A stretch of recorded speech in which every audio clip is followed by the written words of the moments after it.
Good morning friends, আমার একটা নতুন ভিডিওয় তোমাদের সকলকে স্বাগত।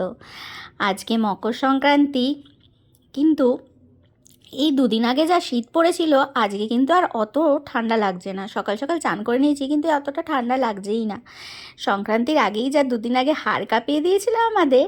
তো যাই হোক, আজকে যেহেতু মকর সংক্রান্তি ভাবলাম ঠাকুরকে একটু ভোগ দিই। আর এই নতুন যে কুকারটা দেখছো, এটা আমি অ্যামাজন থেকে অর্ডার করেছিলাম। সত্যি কুকারটা খুব সুন্দর। আমি তোমাদেরকে মেসেজ বক্সে লিঙ্কটা দিয়ে দেবো, কারোর যদি পছন্দ হয় নিতে পারো। তো আজকে ভোগে করেছিলাম চালের ক্ষীর। তো প্রথমে আমি ঘিয়ের মধ্যে কাজু বাদামগুলোকে লাল লাল করে ভেজে নিয়েছিলাম, আর আগে থেকে একটু গুঁড়ো করে রেখেছিলাম গোবিন্দভোগ আতপ চাল আর মাখনা। তো এটা তার উপর দিয়ে ভালো করে একটু নেড়ে চেড়ে ওপর থেকে দুধ দিয়ে দিয়েছিলাম। তো দুধ দিয়ে একটু যখন ঘন হয়ে এলো তখন ভালো করে নাড়িয়ে চাড়িয়ে দেখলাম মোটামুটি চালগুলো সেদ্ধই হয়ে গেছে। আসলে চালগুলো আধ গুঁড়ো মতো করেছিলাম, পুরো একদম মিহি গুঁড়ো করিনি। এবার ওপর থেকে দিয়ে দিয়েছিলাম খেজুরের গুড়। তো শীতকাল তো গুড়েরটাই একটু বেশি ভালো লাগে, আর আজকে তো স্পেশালি মকর সংক্রান্তি, সেই জন্য। তো কিছুক্ষণ গুড়টা দিয়ে নাড়াচাড়া করলাম, কিন্তু কিছুক্ষণ পর আবার আমার মনে হলো যেন গুড়টা মনে হয় একটু কমই হয়েছে।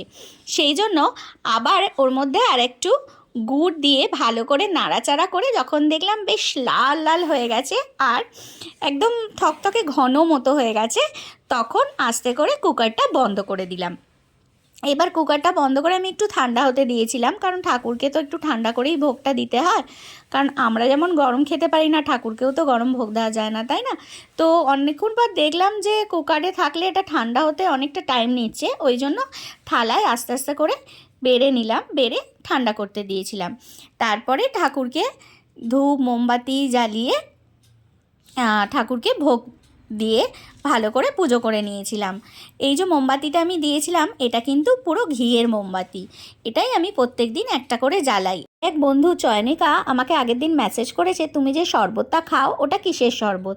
তো ওটা আর কিছুই না, একটু লেবুর রস, মধু, আর আমি একটা হোমমেড মশলা বানিয়ে রেখেছিলাম যাতে জিরে ধনে ওয়ান মেথি সব কিছু দেওয়া আছে। এবার এর মধ্যে একটু ঈষদুষ্ণ গরম জল দিয়ে ভালো করে শরবতটা বানিয়ে নিই। এটা রোজ সকালে আমি খালি পেটে খাই। যেহেতু ভোগ করতে একটু টাইম লেগে গেছে, তো অফিসে টিফিনের জন্য বানিয়ে নিয়েছিলাম বাটার টোস্ট।